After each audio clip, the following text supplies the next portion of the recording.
thank you all for being here today. It touches my heart to see the many familiar faces of the people I have been lucky to get to know over the last few months. Thank you for the time and strength it takes for each of you to tell your stories. We are here today because of your courage.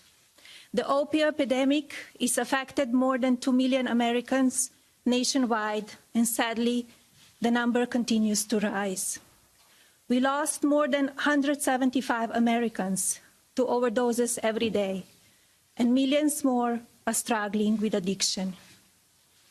As many of you know, addiction affects children in many different ways, and I have recently taken a larger interest in what I can do to help fight this epidemic.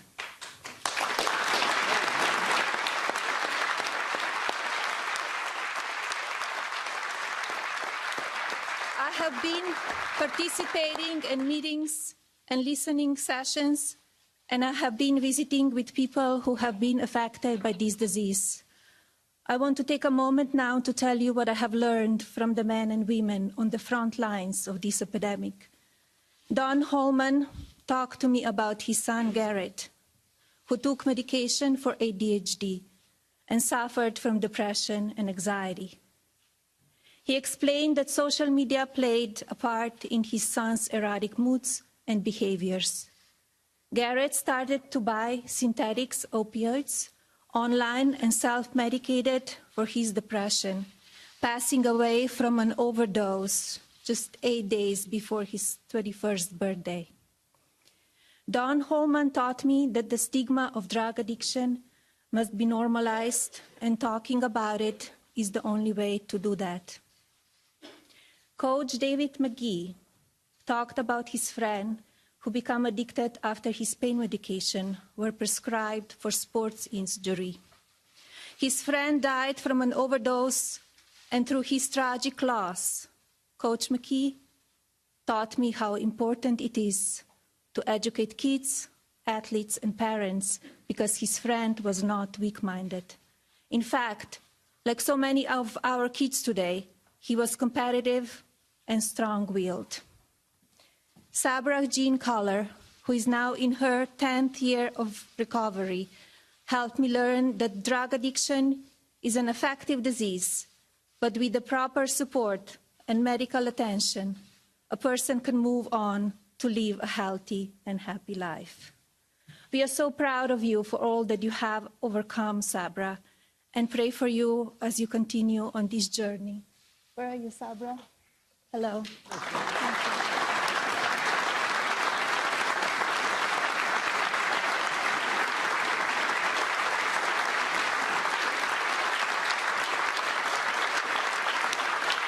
When I had the honor of visiting Lily's Place in West Virginia, a recovery center for infants born addicted to drugs, I learned that to help babies succeed, we must help their parents succeed. By placing a priority of the whole family, Lily's Place is giving infants the best opportunity to thrive because their parents are being given the support and tools they need to succeed. I want to thank Rebecca Crowder and the staff at Lily's Place for their heroic efforts. Thank you.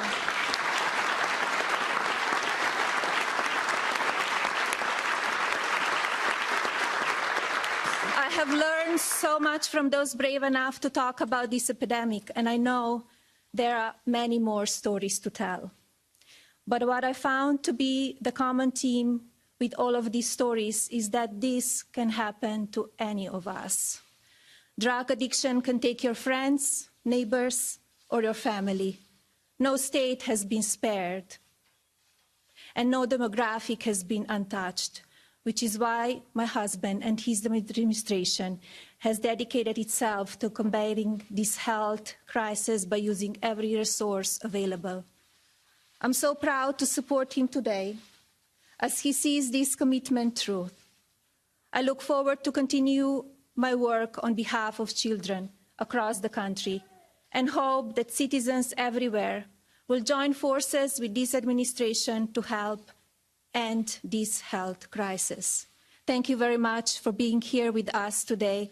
God bless you all, and God bless the United States of America. Thank you, God bless you, and God bless America.